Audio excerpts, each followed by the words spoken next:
What's up, everybody? Welcome to the Sully Squad on a Victory Monday, baby. Philadelphia Eagles enter the bye at 8-1.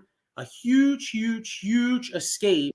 I mean, it was like you want to talk about an escape, man. I mean, the Eagles did everything they could to give that game away. It was almost like Escape from Alcatraz up in that John, dog. I mean, it's amazing, dude. Like, what an escape. I mean, I don't know about you, Sean, but like when Dallas got that ball at the 6, I mean, I was ready to hurl. Seriously, bro. I was pretty pissed. I'm like, really? You're gonna do this right now? Yeah. This is what it comes down to. You know, Bradbury. We'll get into that, but yeah, nail bites and a lot of people's heart medication. Yeah, man. But hey, a W's a W. 8-1.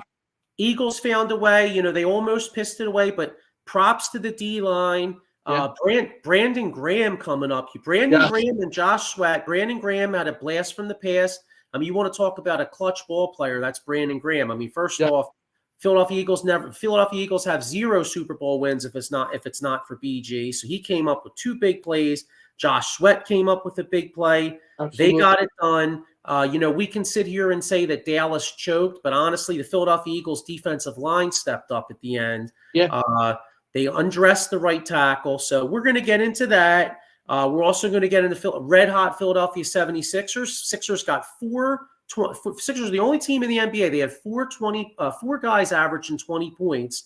So Sixers are red-hot. The Nick Nurse system is doing crazy. We'll get into the James Harden trade. So let me add. I got Fuji and Diego backstage. Let me add my 2 guys on here right now, and we'll be all set. What's up, Fuji? How you doing, bro? It's been a long time. 3 months back in the fold. Birds kicking ass. Bill's making a couple moves within the last few minutes. How's everybody doing? How the hell are you guys? I'm doing great, bro. A win's a win. I'm trying to add Diego, but it only has sound. Diego, you there, bro? Yeah, I'm here. Okay, I can't. I was gonna say I'm driving, so I just turned the camera off. I'll just talk right now, and then when I park up, I'll come on the camera. Yeah, well, I was gonna say safety. Yo, don't crash, brother. I mean, I was telling Sean, we were rapping a minute ago. I mean, would it maybe a crash would bring us some ratings? You know what I'm saying? I was just gonna say when you said don't crash. You said don't crash. I was gonna say maybe I should crash, get some ratings. People be like, these things are crazy. And I know. Yeah, Philly loves crazy. What do you think we're made of? Yeah, really. Exactly, dude. Philadelphia is a rowdy town. Philadelphia likes to see rowdy things happen. Let's go! Dallas? How about them Cowboys? How about them Cowgirls? Yeah, what a W, man. Yeah. I mean, a total escape. I'll take it, and I'll tell you what. So you guys probably watched me last night. I was on with Paul. I was on the Cowboys post-game show, and we were going back and forth. And I'm looking at these numbers here. Because Paul was bringing up numbers, right? And you see Dallas had 406 total yards. Eagles had 292. Dak had 333 yards passing. Jalen only had 183. Now, if you look at the numbers, you'd say Dallas carried the play. But let's keep it real, because I said this to Paul last night. Let me know if you guys agree. I thought the biggest part of that game yesterday was the first drive coming out of the half. Jalen Hurts. Yeah, he only threw for 183 yards, but he threw a freaking dime to Devontae Smith. He dropped a dime, perfect pass in the end zone, money time, warrior clutch shit. Throws it to him. They score a touchdown there. Then they come out and stop Dallas, and the Eagles come down and score again. I thought that was the biggest key to the game right there. That sequence. What do you guys think? Absolutely. He threaded that pass right to Devontae, the Slim Reaper. Once again, touchdown, Yeah, I thought that was a huge play in the game. I thought another, just setting the tone, Nick Sirianni going for it on his own, 30-yard line to start the game, 35-yard line. That was like a statement right there. Like, we're here to score. We're here to go for it. We're here to beat you guys. I really like that. But yeah, I agree with you. That was probably one of the biggest plays of the entire game. Yeah, got a couple comments here. Maurice Wright says, I think Mahomes passed for less than 200 yards either. Chris Easy says Dallas Goedert going down hurts. Yes, it does. Said Joe, you gotta have that Denver. I'm not gonna butcher his last name. The Denver tight end.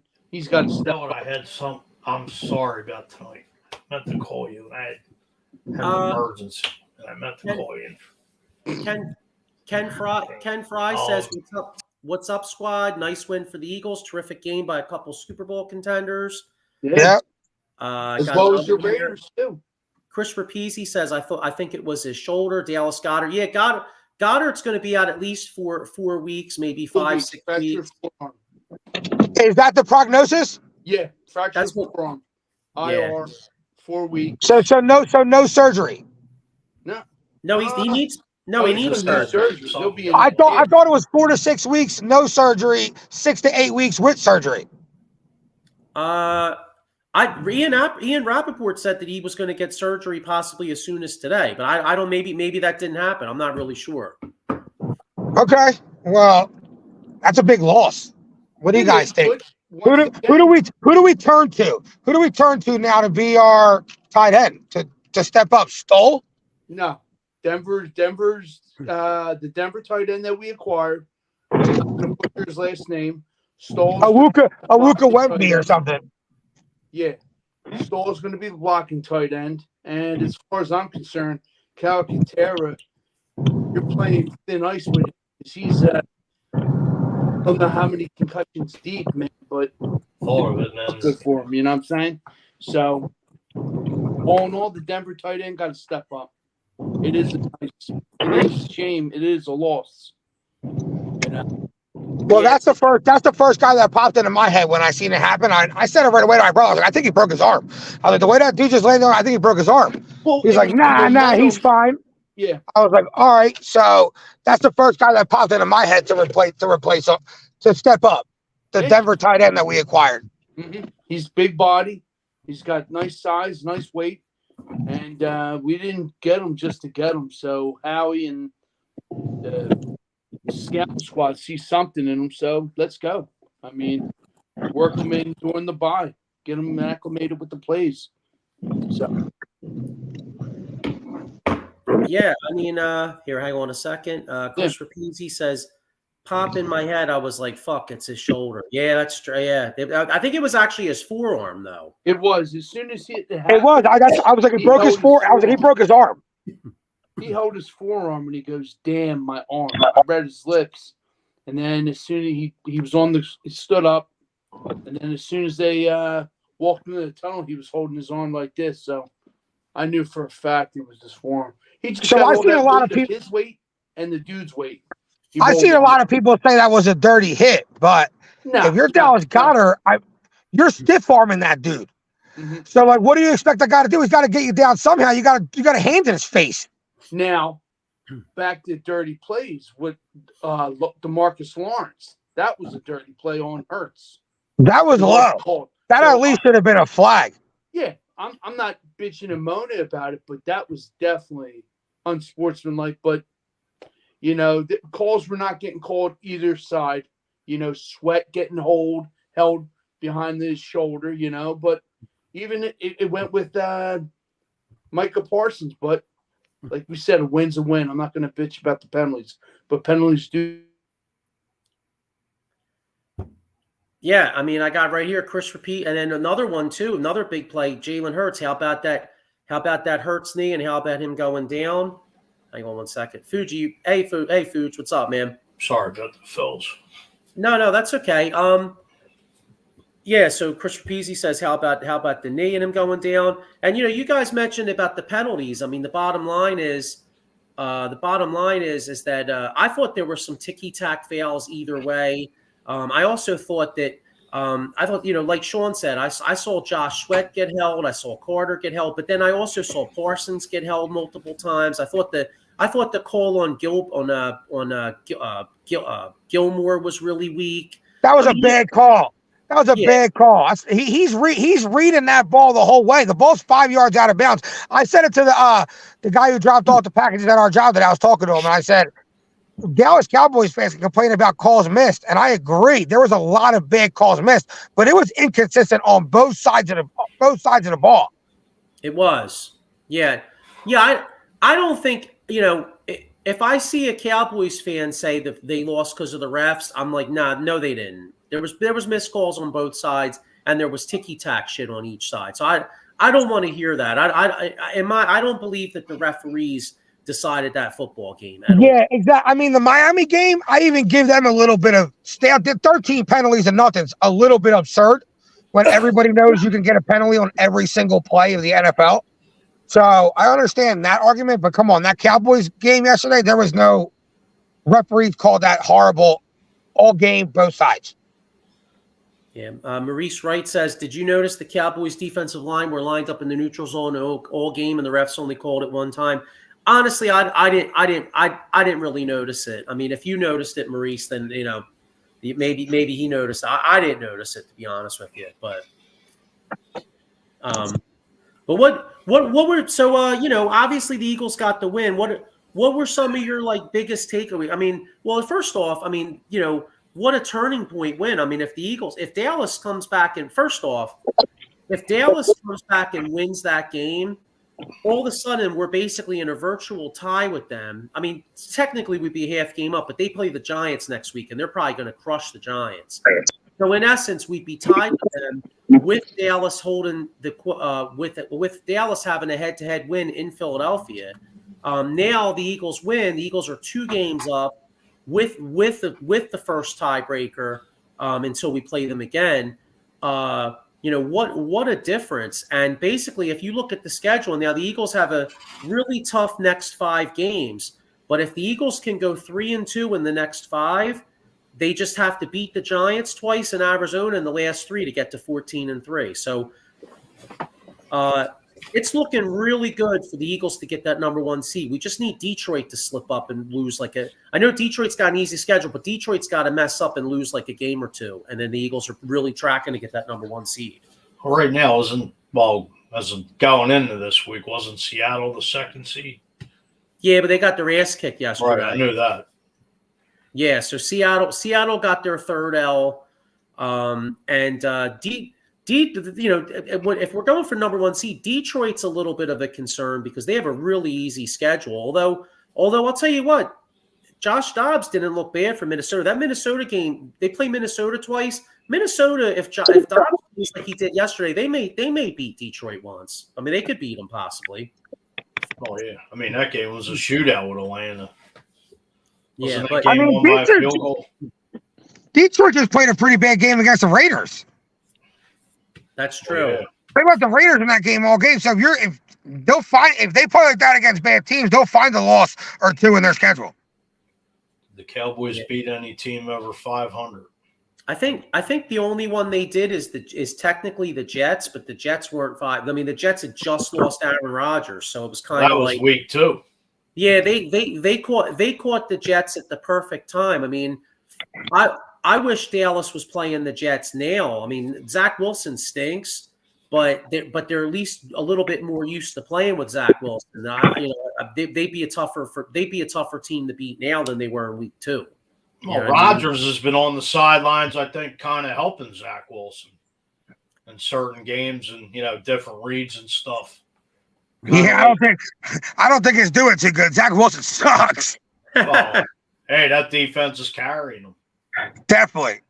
I mean, yeah, but hey, Aaron Rodgers' knowledge, I mean, can't be any worse than what the hell's there now. So yeah, but you know what that's like though? That's like Ted Williams trying to teach Johan Rojas how to hit. You know what I mean? Like Ted Williams could be like, "Oh, I don't understand. Like, look, you expect the fastball there," and Rojas is like, "I'm trying, dude. I'm just not here." You know what I'm saying? Right. Well, if Rodgers never got hurt, probably be totally different season for them. I mean, hell, they almost the week before they beat the Eagles, they almost knocked Kansas City off. I'll tell you what, if Aaron Rodgers was healthy.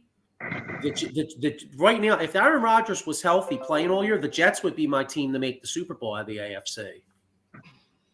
At least, I would say at least the AFC Championship. Yeah, but yeah, that's true. Yeah, because Cincinnati's playing really good ball right now, and the Chiefs are still the Chiefs. I think the Dolphins are starting to be exposed a little bit as like a glamour and glitz team. They're all show no substance. The Dolphins. Nah, they don't beat good teams. The Dolphins don't beat good teams. The Dolphins are. They should have beat Kansas City yesterday. Looked like they struggled. Yeah, Kansas City keeps winning, mostly, in my opinion, mostly just because they have that championship pedigree. But Kansas City is.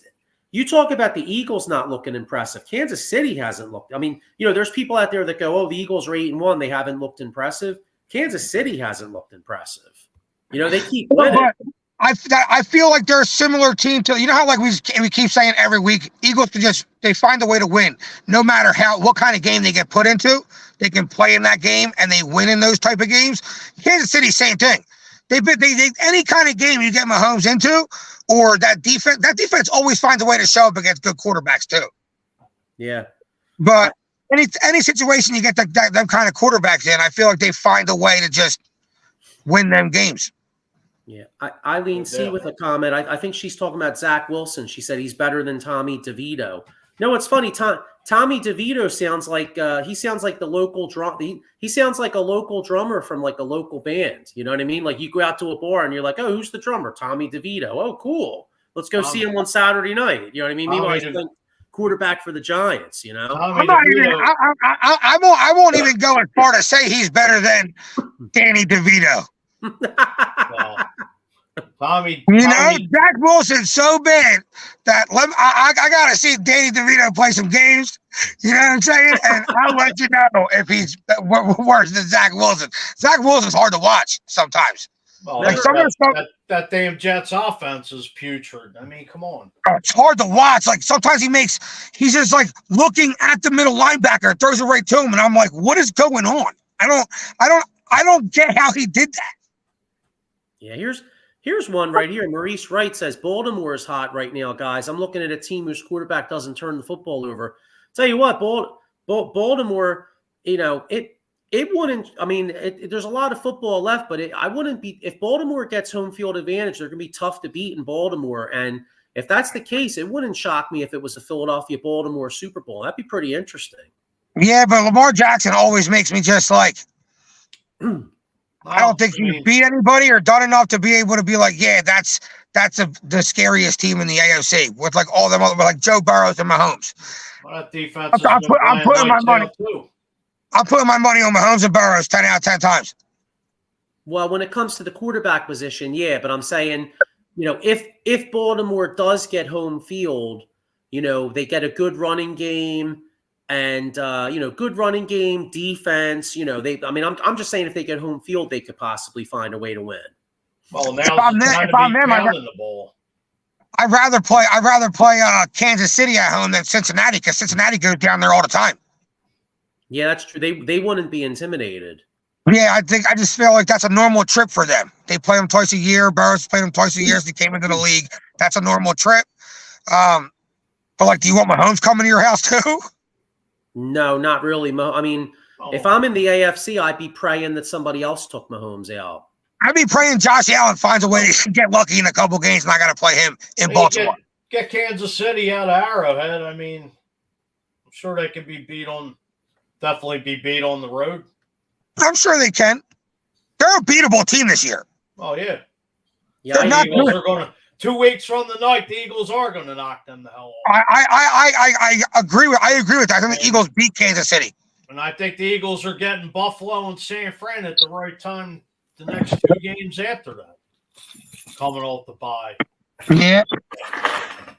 Hey, let's hope. I mean, like I said, I'm of course I'm hoping for 5-0 because I don't want to see any losses, but I'll be happy with 3-2. So just find a way to get to 3-2 the next 5, and I'll be feeling pretty good about where we are. Oh, it's more the interconference games you got to worry about than the outer the AFC. If the Eagles come out of these games 4-2, It's a wrap. Wrap up that 1 seed. Yeah, well, that includes yesterday because there were 6 going into yesterday. So they already have 1. So then they have to win another 3 to get to 4-2 in the 6. Yep. Yeah, if they go 3-2 in the next 5, I feel you can almost ink that first round bye. Oh, the bye couldn't come at a better time with all these guys going down. I mean, these injuries this year are ridiculous. I know. I don't know if it's the trainers that they had, but I don't know what it is. I mean, we're way past the training camp mark now. I mean, usually you figure the first month everybody gets something going on, but now it's like just too many injuries. Well, the perfect time for a bye week. Nakobe Dean's hurt again. I'll tell you what, I don't think Nakobe Dean can play. He sucks. Well, I mean, it's hard. It's hard to get a great read on him because he's been hurt and he came back. Now he's hurt again. I mean, I don't know if I'm willing to say that he sucks, but it's what's the old saying, man? You can't make the club in the tub. You know what I mean? Repeat after me. He sucks. Nakobe Dean is horrible. That middle of the field's so bad. It's not just him. Like sometimes you can like have an average linebacker and if you have a good linebacker next to him, he can kind of hide a little bit of that average linebacker next to him. But if Nakobe Dean's your best linebacker, he's not helping no one be a little better. Are you guys concerned with the fact that the Eagles had double-digit penalties in 2 weeks? Yeah. I mean, that's right. Yeah. A little concerned because you keep getting penalties. Eventually, it's going to catch up to you in this. I mean, we're lucky it didn't catch up to us yesterday. I mean, shit, Dallas moved the football all the way down based off of penalties that last drive. Yeah, and then shot themselves in the foot based on penalties too. Yeah, that's true. I know. How do you get a delay a game at the end of the game? That's like almost inexcusable. You were talking about on paper yesterday. If you look at Dak Prescott and Jalen Hurts on paper, you didn't watch that game. Dak Prescott looks like the way better quarterback. But when you watch the games, Dak Prescott makes so many stupid mistakes that like hinder his full potential that you don't see Jalen Hurts make. Yeah, exactly. Jalen Hurts makes winning plays. I mean, Jalen Hurts is what, like 25-2 in his last 27 starts or something like that. Yeah, I mean, that's 25-2. That's stuff that the Peyton Mannings and the Tom Bradys and the Joe Montanas do. You know what I'm saying? Those kind of numbers. And the Mahomes, possibly. I may be a Mahomes then, I'm not sure. But that's crazy. Well, Dak's already proven he can't play in the playoffs. I mean, that's what I'm saying. Like, if you watched Dak yesterday, dude, he was carving us. He was making great throws. He was making good reads. I'm watching him. I'm like, this guy's on fire. And then every time it came to like a big play or a big portion, he'd get a delay of game or he'd throw a horrible pass. And I'm like, dude, you've been on point all game. Where'd that pass come from? And I'm looking at it just like a football fan. Obviously, I love watching those plays by Dak. But when you look at Jalen Hurts, he doesn't make them same dumb mistakes. He's pretty much plays mistake-free football, and I feel like that's what makes him great, opposed to like, you know what I'm saying, Dak Prescott, who makes little mistakes, like stepped out of bounds on a 2-point conversion that he should have definitely got in. Jalen Hurts doesn't step out of bounds on that 2-point conversion. Swap rolls, he don't step out of bounds. He knows exactly where he's at. He has that runner's mentality where, like, you know what I'm saying? And it's just little things like that I feel like separate him from every other quarterback besides Burrows and Mahomes. I got another one for you. on the 4th and 8 on the second to last drive, Ferguson, the tight end, was killing us all game. The Eagles actually for once did a good job on CeeDee Lamb on this particular play because I know he killed us for 191 yards. Right. But they had him bracketed on this particular play. Now, Prescott, I don't know what the play call was, but for the life of me, I can't understand why you would throw the ball on and out to Tolbert. Right, when you were killing us all game with Ferguson and Lamb over the middle. To me, if Lamb's bracketed, Ferguson should have been open over the middle. If I'm Prescott, I'm looking for Ferguson over the middle. I'm not throwing the Tolbert.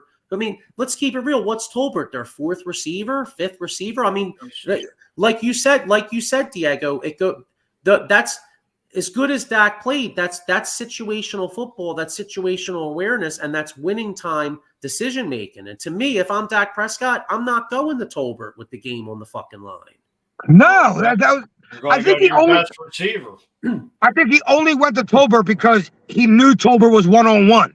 But like you just said, I don't, and like Fuji has said, I don't care who Tolbert is 1-on-1 with. I'm going to the guy who's been killing me all game, which is Ferguson, or I'm forcing it to CeeDee Lamb. I'm not throwing an out with on 1-on-1 coverage to Tolbert. That's not how I'm losing the game. Yeah, because Bradbury was right on. I mean, let's keep it real. Bradbury was getting cooked a lot of that game, but Bradbury, even on his worst day, can still cover Tolbert. Right, exactly. Yeah, that's what separates Hurts to Prescott. That's what I feel like it does. Hurts just makes every right play, and Prescott, every time it comes to making the right play, makes the wrong play. Yeah, and that's what we said yesterday. Like, numbers are very misleading. I mean, Dallas numbers wise, you look at this game and you say, hey, you know what? Dallas outgained the Eagles 406 to 292. Outpassed them 333 to 183, more yards per game, more yards per play, more first downs, blah, blah, blah. Like I watched somebody I saw it on Twitter or whatever. It was like Skip Bayless was saying all that. And Keyshawn Johnson basically said, yeah, and you took the L.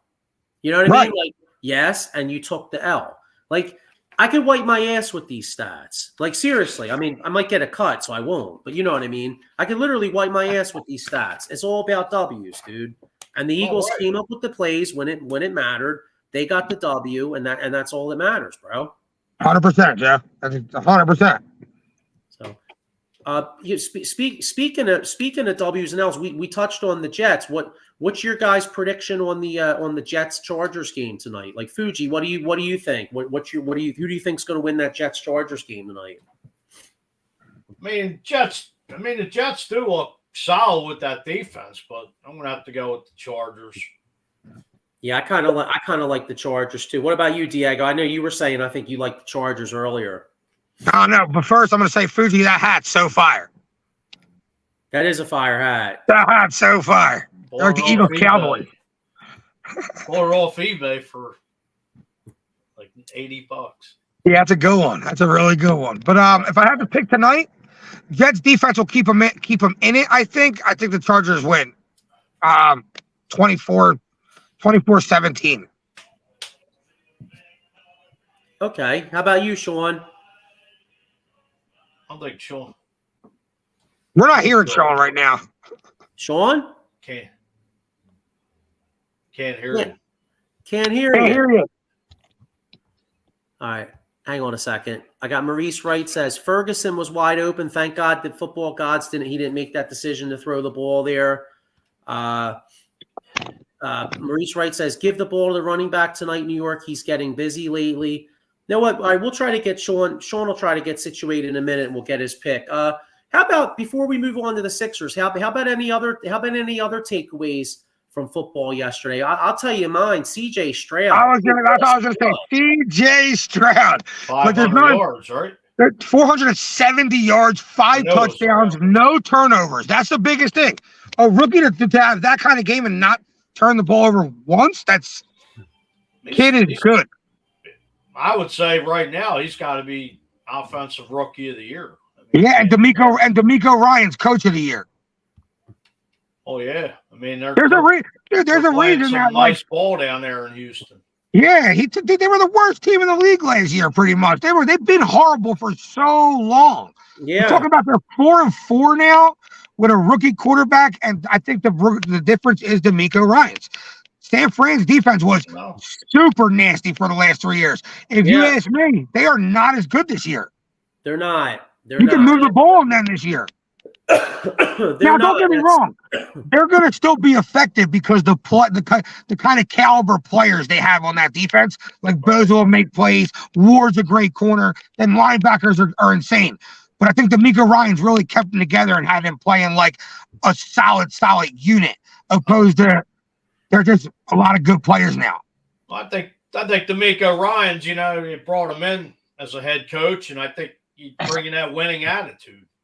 You know, he was a nice player in the NFL. I believe he was basically the play caller at linebacker for Houston and the Eagles when he was here. So, Yeah. Oh, yeah, he was good. He was good in the NFL. Yeah. Serviceable linebacker. He was good. Yeah, definitely. Here's a real quick, Mike Lauro. What's up, fellas? It's about time. Mike? What's up, Mike? How you doing? Yeah. You can check Mike out on Sundays on PM and the AM on Edge of Philly, and also on Thursday nights with the Locker Room. So make sure you check Mike out. Sean, you were cut off? Would you have a feel on tonight's game? Chargers. Chargers are gonna win. I think Eckler's gonna have a big game. All right, the Chargers, and then Chargers, baby. We were talking about our number one takeaway. I said CJ Stroud was my number one takeaway. My number two was the Baltimore Ravens. I mean, they're just smoking people right now. They are. They don't. For some reason, I don't know. If we met the Baltimore Ravens in the Super Bowl, I think Eagles win that. Baltimore Ravens are number one in defense as of yesterday. 4 sacks on Geno Smith, two forced fumbles, and they just pressured Geno Smith all day, man. And the points on the scoreboard don't lie. What, 37-3? So yeah, I mean they took it to Seattle. Yeah. I mean, I was watching a lot of that game. The only play I saw Seattle make was they had one long pass to Metcalf. DK Metcalf. And that was it. That was like the only play I saw them. I mean, I had the box of the 4 Johns on. That's like the only play I saw Seattle make. The rest of the time, every time I glanced at it, Baltimore was doing something to kick their ass. Yeah, I don't think Seattle's getting her just due right now, being ranked number 1 in the AFC. Yeah, I think Seattle. I mean, like you said, her defense, Sean's playing lights out. They are. Everybody can talk about linebackers. You know, everybody can talk about, whatever, Cincinnati, Kansas City, but I put my money right now on Baltimore. Yeah. I'd love to have their secondary, Baltimore. Even Joey can agree. They're just streaky. They know how to cover the wide receivers, And you got John Harbaugh down there, you know what I mean? So what more, And their linebackers are good too. They got Roquan Smith, tackling machine. If I had to put money on who comes out the AFC right now, I'm taking Cincinnati. They are red hot. They both are hot. Their linebacker core I love. I love the kid, and my buddy Maurice can vouch. Logan Wilson from Wyoming. He's sick. That kid can play some football. Like a tackle machine. Play. He made a play the other day on, I forget who they were playing. It wasn't yesterday. It was the game before. Game for that. He's running back. He makes the quarterback think that he's covering this dude here. Soon as he releases it, he turns around, just cuts the ball off. And I was like, that's just so nasty how he manipulated the quarterback to throw that ball. Turned his back to the play and knew he was going to make the quarterback bite. Dude's nasty. I think it was Kansas City. I think it was Kansas City. No, he was. I think he got Mahomes. 2 interceptions on Mahomes. Yeah, and I was like, the way he was playing center field, typical. And the way he played Mahomes, he zoned him in. Boom. 100% tricked him. Turned his hips like this. Mahomes was like, all right, I got him. Turns his hips right back. Picked it off. I was like, that was insane. If it ain't Logan Wilson, it's Hendrickson, the acquisition. He's nasty too. He is, man. Just the way he plays that end position. He's fast and got great technique, man. The old Dallas Cowboys player, Awuzio, whatever his name is, Awuzio. He locked Stephon Diggs up yesterday. He did. He played well. Yeah, They were impressive last night. Cincinnati was impressive. Yes. Baltimore was impressive. Another takeaway in around the league. A lot of shitty quarterback play. I mean, Chicago had that kid playing. He turned the ball sucks. over. Bryce Young sucks. Yeah, another takeaway. Somebody's going to win the NFC South by default. That division fucking blows. Yeah. Who do you think wins it? Tampa Bay. I don't. You know what? Christ, man, flip a coin because either Tampa Bay or New Orleans probably. I mean, Atlanta stinks. I mean, Atlanta, like, they fucking blow. By the way, like, you drafted Bijan Robinson 8th. You don't even give him the friggin' ball. They don't use him the last 3 weeks. Yeah. I don't understand what the hell is Atlanta doing down there? That coach is going to get fired. Oh, He should get fired. He Arthur sucks. Smith. He's For him is he's getting canned. Because the way made him like the they're not second utilizing Bijan, Ritter stinks. Watch them Ritter go after stinks. a Ritter's quarterback. terrible. Watch Ritter them go stinks. after a quarterback. And, I think the Saints win it yeah. because they have by default. I was thinking the Saints earlier in the year. I mean, they have the talent, especially, going into the season. I mean, their defense was ranked pretty high. Well, I was going to say, Saints can always play defense, and I feel like Alvin Kamara is having a pretty decent season. Oh, yeah, so he's coming on. when you have a player that can make plays like Alvin Kamara, but Tampa Bay also has some playmakers. Like Mike Evans makes some big plays. They lost yesterday in a game they shouldn't have lost. C.J. Stroud threw a touchdown in 46 seconds. That's true. I mean, hey, look, Baker Mayfield had a good game yesterday. But Yeah, Baker played good.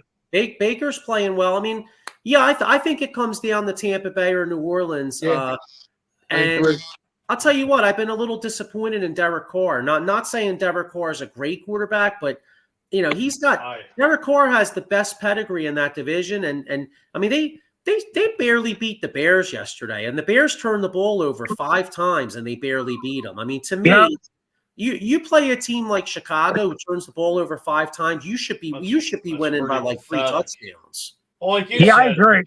The pedigree the Carr has. I mean, going in New Orleans with that defense and all that offensive talent around them, like you would think they would run away with this division. Did Derek Carr ever play in a playoff game? Yeah, he did. Yeah, yes, he did. Baker Mayfield did too, right? Yeah. Yeah, Baker did with Cleveland. Yeah. Yeah, Baker actually played in a couple of them. If you remember, Baker went to Pittsburgh, beat them in Pittsburgh, and he almost won at Kansas City. They almost won that game a couple years ago. Yeah, I mean, Baker might have a little more pedigree than Derek Carr. Derek Carr was like runner-up to MVP behind Brady quite a few years back. Yeah, he had one killer ass season. I think it all comes down to, like we said, defense wins games. Both those guys have good defenses.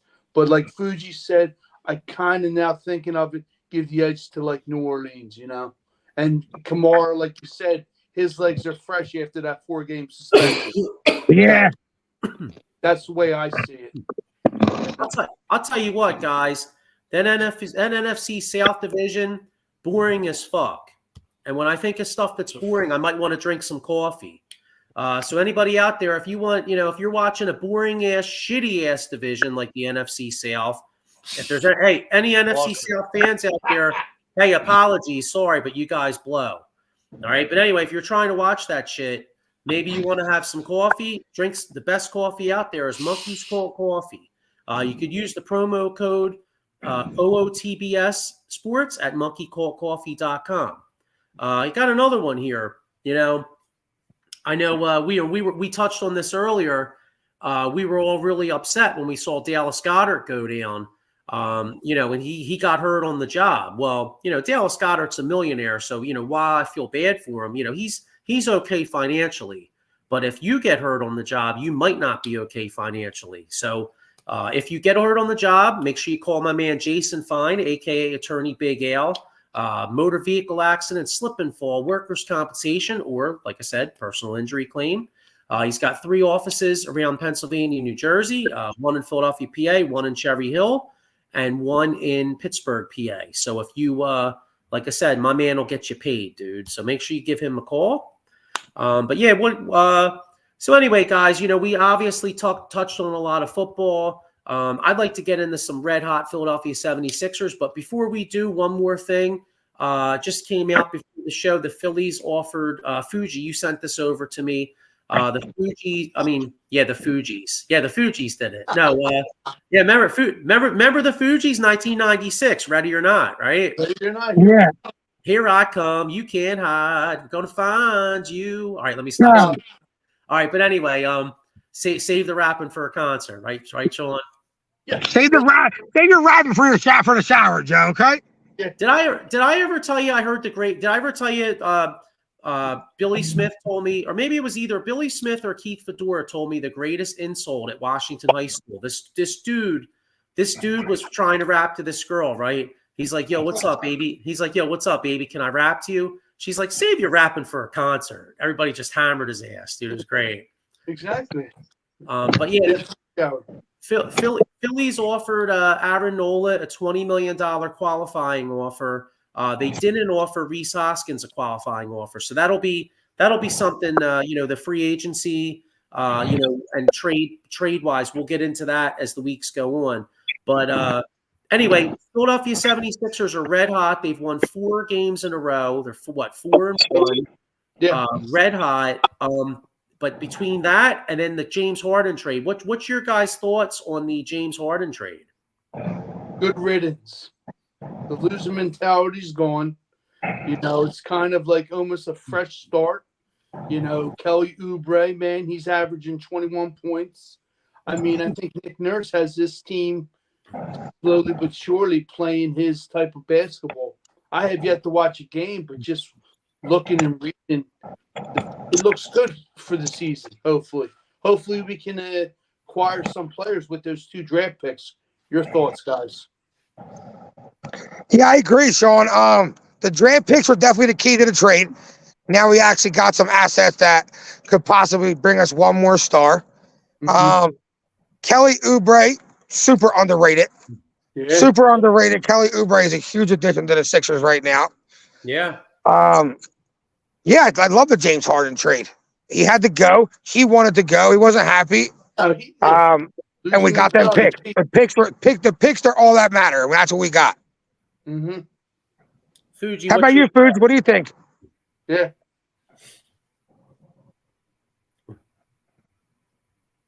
Can't hear him. We're not hearing you. I'm trying to read lips. Oh, it's my fault. That's all right. No, I think the trade was great. You got rid of that cancer. You got him out of here. You dumped PJ Tucker's contract. You got some new blood in here. You got money coming off the books at the end of the year. Hopefully, hopefully it'll maybe by the trade deadline, if this team continues to play the way they are, they could go out and get something and put something to help Embiid and Maxey and Kelly Oubre. This team's better. I think. I mean, I know we have a small sample size, and James Harden won us 2 playoff games pretty much on his own. Mm-hmm. But I'm going to say this team with Nick Nurse's offense is better than last year's team. Oh, absolutely. And going forward, what players would you want to acquire? I would love to get it to Rosen. So I feel like if you look at this team, you can't really acquire any more role players. Like every role on the team is taken. The only role left to fill, in my opinion, and I kind of feel like Tobias is actually doing it right now himself, is bringing a 3rd star, like a Zach LaVine.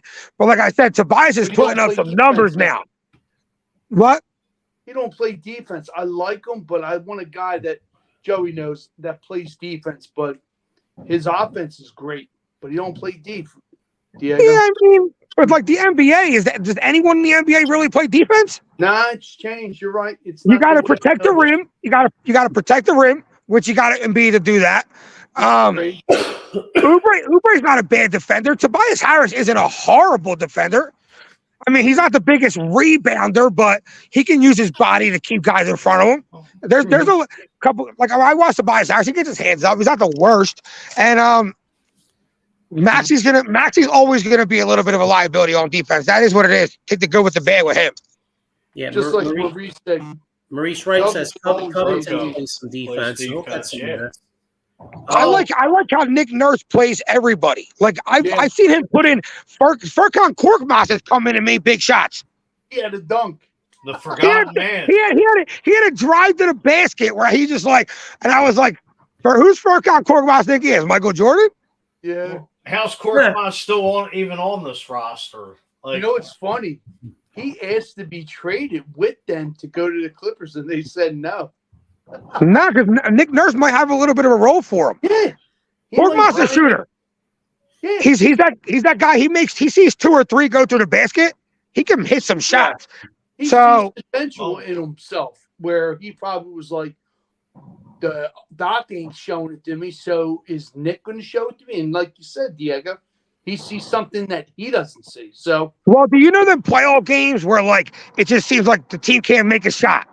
No one can make a shot. All right, we're down 12 points. Before this gets to 18, because no one can make a shot, let me get Korkmaz in, run a screen for him, and let's get him an open 3. Maybe he could be that kind of player that should just be that little spark where we can't get anything going offensively. You know, the one thing I've always liked about Korkmaz, he's got a pair of balls about him. I remember a few games a few years ago where Korkmaz hit game-winning threes. I mean, he's gotten, I guess what I'm saying is Korkmaz, he's not a pussy. He's not afraid to shoot. Yeah, he'll shoot it. If you told Korkmaz to shoot it 20 times, he'll shoot it 30. Yeah, exactly. Now that could turn out to be a detriment at times, but I like his confidence. You know what I'm saying? But I think Nick Nurse brings that down and says, "Yo, I need you to bring it down. Shoot this, not this. Don't over aggress or over pursue." You know, I thought Nick Nurse going to use him exactly like go in. I'm going to run a play for you. Come off your screen, shoot this 3. If you make it, we're going to leave you in. If you don't, you're coming out. Yeah, I thought the Harden trade. I mean, I thought it was poor. Even though Harden had a great year last. I mean, Harden had a very good year last year, so I don't want to shit on the guy. But I was always curious to see how Maxey does having the keys to the Jeep, having the keys to the castle, right? Right. Maxey's got the keys now, and I really want to see what he can do because he's going to get a max contract at the end of the year in all likelihood. So we're learning about Maxey. In that respect, I think it's addition by subtraction. The other thing is too, last year Tobias was stuck hanging in the corner. Now Tobias in this new offense with this new ball movement offense has much more of a role and he looks much better. So that's key. And then the other part of the trade I love is that PJ Tucker was signed for next year for $11 million. Now you're out of that 11. So now you actually freed up another $11 million for the cap. Well, that's what I was saying. Like you dumped that contract off. That's dead money. So they got some money to play with. Yeah, the only guy right now that's not playing good ball for the Sixers is D'Anthony Melton. He's the only he's been struggling. He's the only guy that's really not playing well. But he's hang on. I got what Maurice Wright's got a comment here. He says Korkmaz is in a trade proposal along with Springer and another bench player for Jaden Wright, if I'm not mistaken. Jaden Wright? I'm not sure who that is. I don't know, but I'll take him.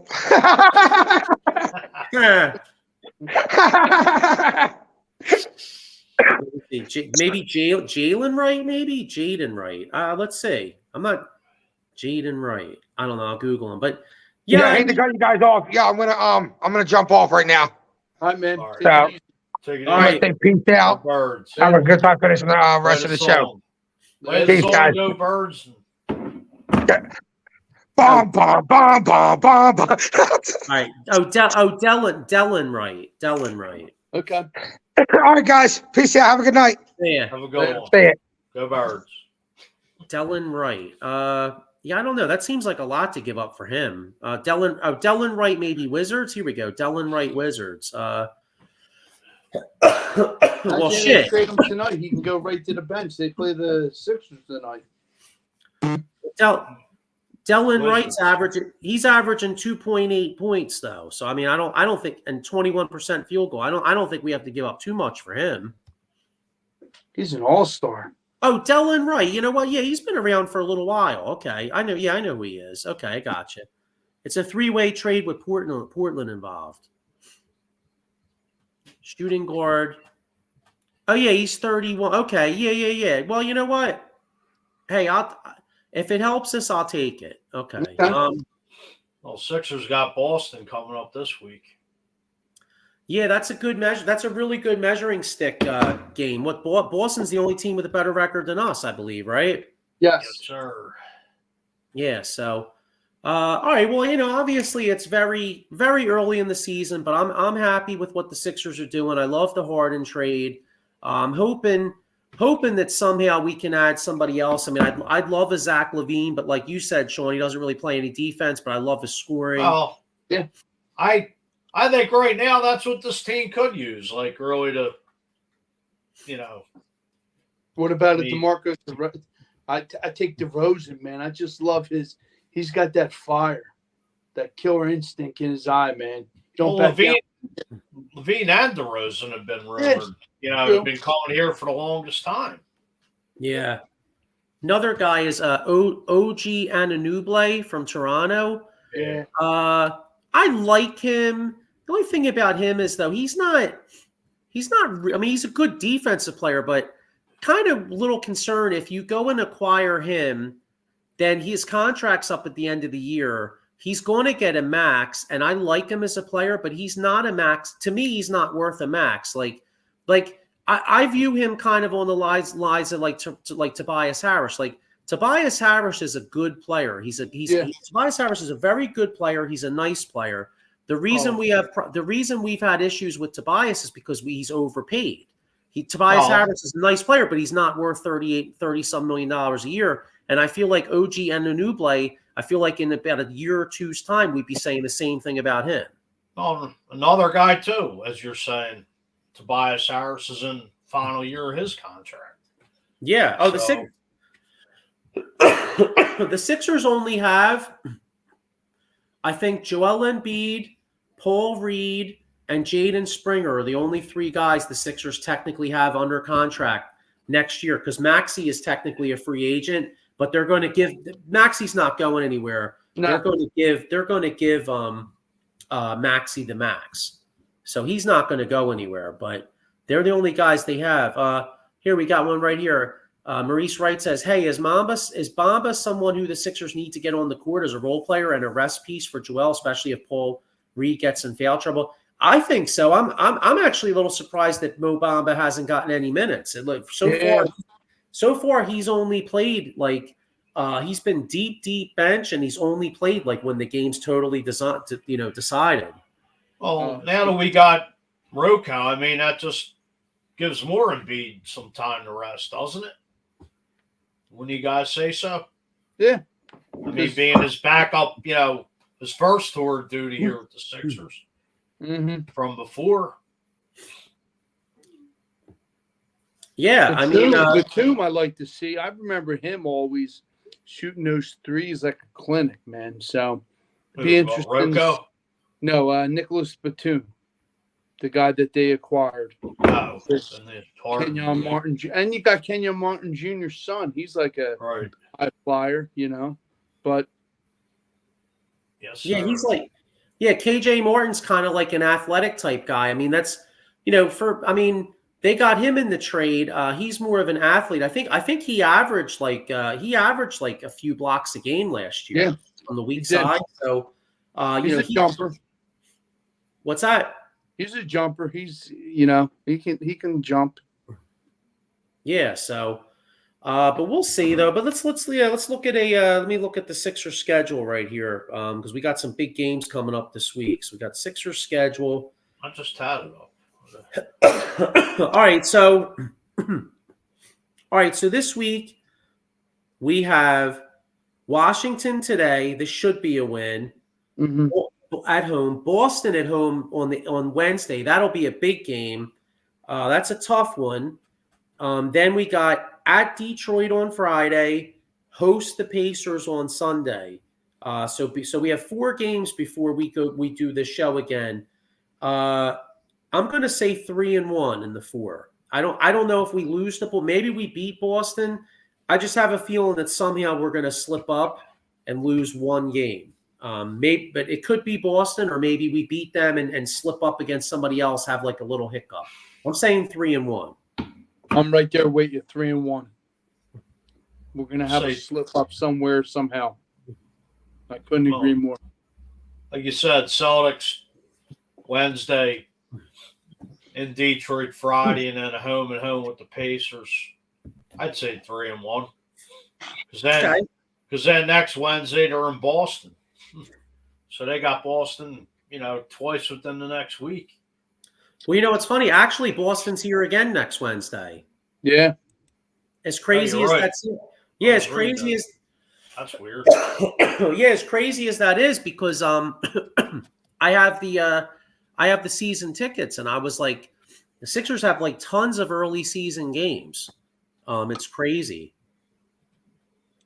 In fact, I don't know if I was going to say, I'm waiting on. Well, I'll talk to you offline about it, but I'll let you know about something. But anyway, yeah. So we said 3-1. Mm-hmm.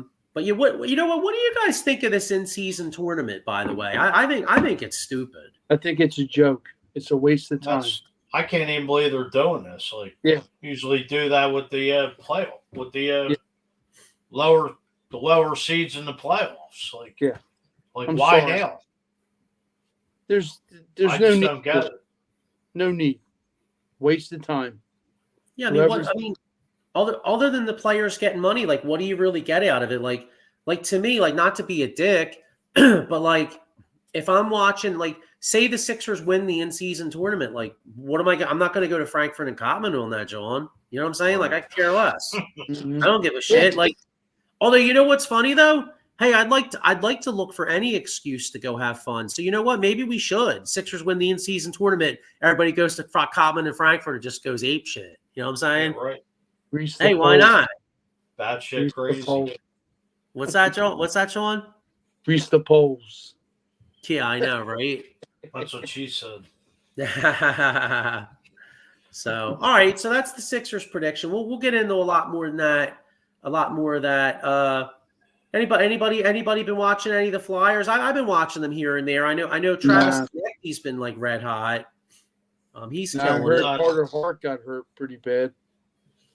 Yeah, so he's out at least a few weeks. So we'll get into some. He was playing pretty good. Yeah, I know. For a bit. I know Farabee's playing good hockey. I know Konecny's playing good, but maybe we'll get into some Flyers, a little bit more Flyers in the coming weeks. I'd actually like to reach out to Bill Meltzer again, maybe try to get him on, and we'll do a little Flyers talk one of these weeks. But yeah. So anyway, all right. So basically, next Monday we'll be back. There'll be no Eagles game. So next week we'll be doing a lot of Sixers and I guess a NFL agency. Going around the NFL. Yeah, NFL review, and maybe a way too early Eagles Chiefs pregame. We'll break pregame. We'll break a little bit of a preview of that. So 2 weeks tonight. Yeah, definitely. I just can't even believe it's going into week 10 already. Like, where the hell's the season going? Yeah, it's crazy. I know, isn't it? And I feel like that happens every week. It's funny too, like especially with fantasy football. Like, I looked down. What's funny too, by the way, I looked and fantasy football yesterday. I had Geno Smith as my quarterback. You want to talk about? No, listen. You want to talk about a discrepancy? It probably was like the greatest discrepancy ever in fantasy football, or at least one of them. Geno Smith had like 2 points, right? The guy I played had Stroud. He had 56. So he beat me by 54 points in the quarterback position. Like, needless to say, I didn't have a prayer. My God. Just off that one dude, you know what I'm saying? 460, 475 touchdowns. That's an ass whipping. Yeah, that's crazy. But pillar to post. Yeah, but all right, guys. Well, hey, look, let's get ready to wrap up here. It feels great having an 8-1 football season. 8-1 football team, excuse me. Feels great having a 4-1 basketball team that's red hot, and things are looking good in Philadelphia sports. The only bummer is it's a shame our Phillies couldn't have got to the World Series, but hey, hopefully this offseason they can make the right moves and get that magical combination. And this time next year we're talking about a parade. So let's go out and get a legitimate closer. None of this bullpen by committee stuff. Yeah, Yep. man.